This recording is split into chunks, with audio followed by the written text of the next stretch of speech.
The date is Wednesday, June 19th, 2013, and this is Daily D&D. So, thank you guys for coming and checking out this episode of Daily D&D. I'm going to kind of summarize a little bit of what happened at the end of my last campaign. I can't remember what I said. It's been a bit too long, but I was running a campaign, and it was based off of the 12 Trials of Hercules. And each one of them was a little bit of a play on words on each of the different trials. And I'm not going to go into the different encounters that I had until I go back and look at the record and see what I've already talked about. But at the end of the Kettle of Garon is what I called. I had come up with a cool magical item called the Kettle of Garon, which could give people a perfect answer to a question. And these answers would float around their heads like Ioun stones until you grabbed one and held it up here and asked your question, and then you would get an answer. Which I figured was kind of cool. And one of the things I wanted to do with it is I made a tower, and in the top of that tower, I had a crazy old man who was refilling the kettle with his own blood, which is how he could keep getting answers without the kettle magically running away, because that's, what I wanted it to do. And in that room, if you asked a question, you would take damage. And so the party was supposed to come up and start doing a, interaction with this crazy old guy who looks really powerful, and start talking to him and ask questions. And it was actually very, very fun to watch people's reactions as they realized that, oh, questions cause damage. That makes this really interesting. And it was very, I don't know, I could have done it a little bit better, but it was very fun as a DM to run that and try and watch all of these people try and think of in-character ways they can acquire information without actually asking.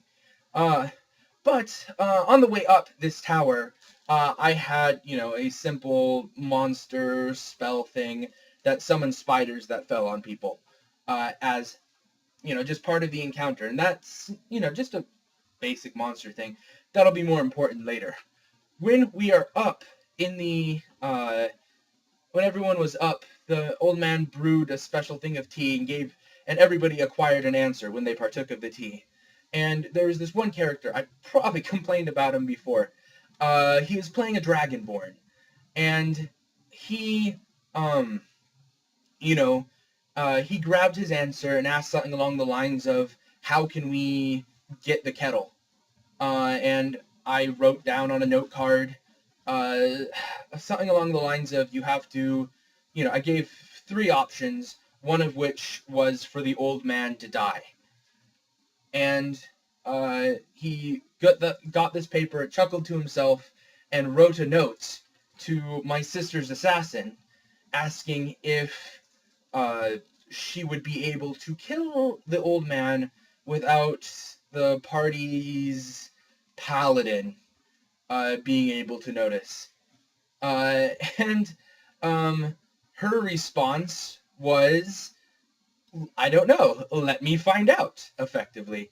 And in the party, the paladin kind of has this pet character that's just kind of a running joke. And she was dangling him, she was like carrying him like a balloon, and handed him, like threw him at the Dragonborn. The Dragonborn ended up catching this kobold by the foot, and just as my sister's assassin yelled out, "He's killing Squiggles!" which was the name of the pet, and the Minotaur, Barbarian, Paladin, whatever exactly he is, whipped his head around and saw, his loyal servant being dangled by the foot, and he pulled out his gouge and he charged. My sister didn't entirely get away with it because of other plot reasons, but that's not important right now. What is important is the Paladin abandoned the Dragonborn and left to go back to his airship without him, and they all got down to the bottom of the tower, and the Dragonborn realizes that he's going to be left behind, and so he shapeshifts into his werewolf form, because he's totally a werewolf, because why not, jumps down the tower, lands on top of the party. As I said before, the party, just got through a tower where creatures fell from the ceiling, and so it was just common instinct for the Paladin to see, oh, a wolf is falling, pull out a weapon and stab it as it lay unconscious on the ground from falling damage. And a player died. Now, I've made the stance in 4th edition before that death doesn't happen in 4th edition, and part of that is probably because how our group DMs.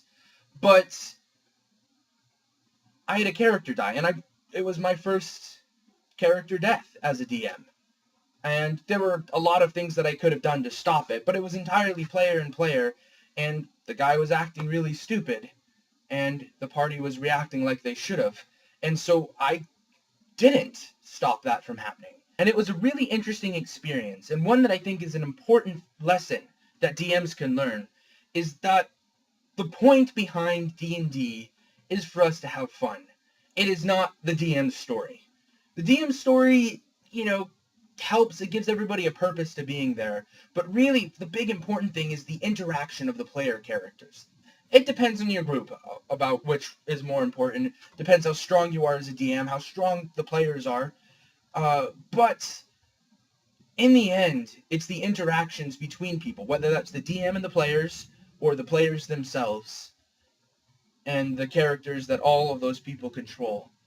That's what makes D&D memorable. The memorable experiences of killing a player because he was doing really stupid stuff and had done a lot of stuff. The party really should have cut him off a lot earlier and spoken to him harshly about stuff, but they didn't. And he deserved what happened to him. And so we had to, have a new character for him the next week. Where where that same character ended up dying the next week because of really stupid stuff. And as a DM, one of the most powerful things that has been unlocked in my head is if players are being stupid, punish them, and sometimes that punishment means death or worse. I didn't actually kill his character the second time. I mortally wounded his reputation and then had to find a way to make it okay for him to play almost the exact similar character. But it was a lot of fun to do.